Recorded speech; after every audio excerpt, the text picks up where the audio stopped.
Halo teman-teman para subscribers dan viewers YouTube Maro Channel. Pada kesempatan ini kita akan membahas hal yang sangat penting ini bagi kalian yang memang sedang tidak mampu lagi untuk membayar pinjol sekarang ini karena kondisi dan keadaan. Pada saat ini yang akan kita bicarakan tidak kalah pentingnya dengan judul-judul sebelumnya atau materi kita sebelumnya, yaitu mengenai bunga dan denda.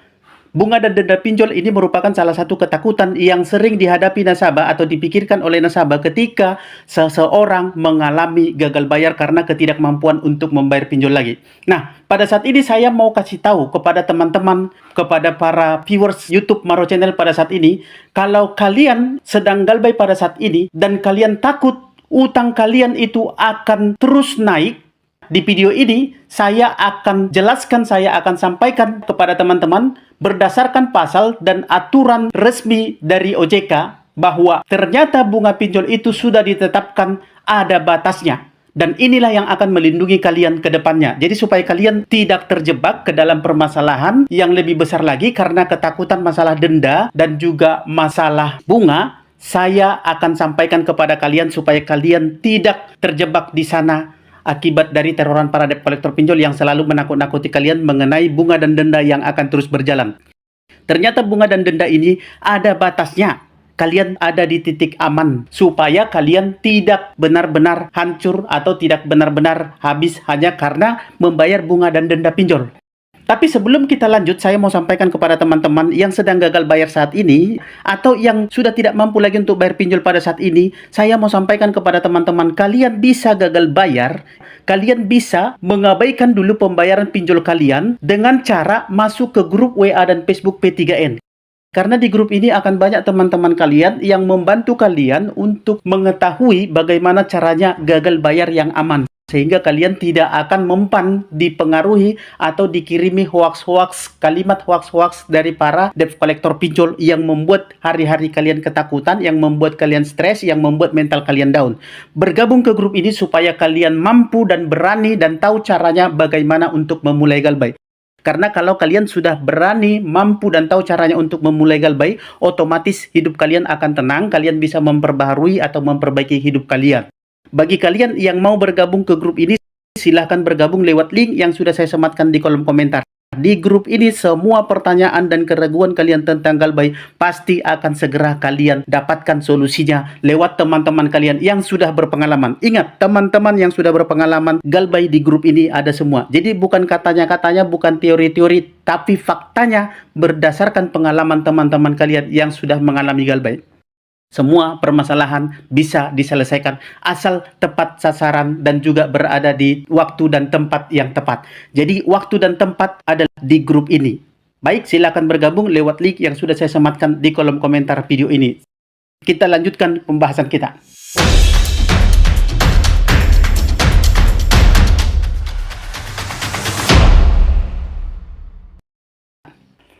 Jika kalian galbay atau sedang mengalami galbay pada saat ini, dan kalian merasa takut karena hutang kalian itu akan terus naik, sehingga bayangan kalian itu seolah-olah sedang melihat hantu yang sedang mengarah kepada kalian karena kalian ketakutan. Jadi di video ini saya akan terangkan sekaligus meluruskan kepada kalian tentang pemahaman mengenai bunga dan denda pinjol.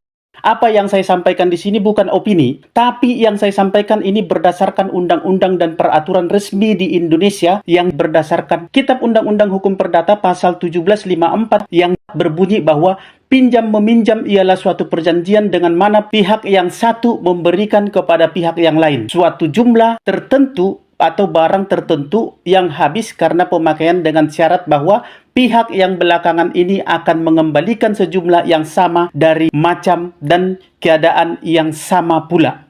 Artinya jelas. Di sini artinya jelas penekanannya itu adalah utang pinjol adalah perjanjian perdata, bukan pidana. Jadi kalian yang mempunyai hutang pinjol, tidak usah takut kalau kalian diancam-ancam penjara, diancam-ancam akan dipidanakan, diancam-ancam akan dilaporkan. Tidak usah takut. Karena hutang pinjol itu jelas, itu adalah perdata dan tidak akan bisa dipidanakan kecuali ada unsur-unsur penipuan di dalamnya. Saya yakin para teman-teman, Bapak Ibu yang menonton video ini, kalian tidak pernah melakukan atau sengaja menghindar dari tanggung jawab kalian untuk membayar hutang, apalagi memalsukan data-data. Apalagi bagi kalian yang jadi korban pinjol seperti korban penipuan. Baik, kita lanjut lagi. Tidak ada pasal penjara karena tidak mampu membayar hutang. Undang-Undang Nomor 21 Tahun 2011 tentang Otoritas Jasa Keuangan, pasal 6 menyebutkan bahwa Otoritas Jasa Keuangan melaksanakan tugas pengaturan dan pengawasan terhadap kegiatan jasa keuangan di sektor perbankan, pasar modal, dan sektor jasa keuangan lainnya. Pinjol termasuk sektor jasa keuangan lainnya. Artinya, pinjol legal wajib tunduk kepada OJK. Berikut aturan teknis pinjol. POJK nomor 10 garis miring POJK titik 05 garis miring 2022. Pasal 3 ayat 1. Penyelenggara wajib menerapkan prinsip perlindungan konsumen secara transparansi, perlakuan yang adil, dan keandalan sistem. Nah, ini yang perlu teman-teman pahami ini ya. Sekali lagi saya bacakan. Perlindungan konsumen itu dilakukan secara transparansi, perlakuan yang adil, dan keandalan sistem. Itu berarti bunga dan denda termasuk penagihan tidak boleh sewenang-wenang dilakukan oleh para pelaku usaha jasa keuangan seperti pinjol. Seperti salah satu contohnya adalah batas bunga pinjol. Ini adalah kode etik AFVI yang menyatakan bahwa penyelenggara dilarang mengenakan bunga yang melebihi batas maksimum yang telah ditentukan atau ditetapkan asosiasi. Ketentuan operasionalnya seperti berikut ini. Pinjaman konsumtif itu maksimal 0,3% dan juga pinjaman produktif maksimal 0,1% per hari. Nah, di atas itu adalah pelanggaran undang-undang. Batas denda dan total tagihan. AFVI juga menyebutkan bahwa total akumulasi hutang dan keterlambatan dan biaya lainnya itu tidak boleh melebihi dari 100% dari pokok pinjaman. Artinya, jika pokok pinjaman Anda ada 5 juta, Anda meminjam sekitar 5 juta dari pinjol, maka maksimal bunga dan dendanya itu adalah 5 juta juga. Tidak boleh lebih dari 5 juta. Artinya, total kewajiban maksimal yang harus Anda bayarkan ke pinjolnya adalah 10 juta. Jika sudah mencapai batas itu, secara aturan itu tidak boleh ditambah lagi. Jadi, hutang, bunga dan denda kalian itu tidak boleh melebihi 100% daripada yang sudah kalian pinjam. Dan bahkan bunga dan denda pinjol itu bisa dihapuskan bahkan 100%. Artinya hanya kalian bayar pokoknya saja. Mau tahu bagaimana caranya? Tonton di video-video saya sebelumnya. Sudah saya bahas lengkap, jelas, padat, dan singkat. Kalian bisa tonton di video-video sebelumnya. Jangan sampai ketinggalan supaya kalian paham cara mainnya. Supaya kalian jangan terjebak di dalam skema permainan para pinjol atau para debt collector pinjol. Yang kedua adalah penagihan itu tidak boleh memberatkan kepada nasabah atau sembarangan.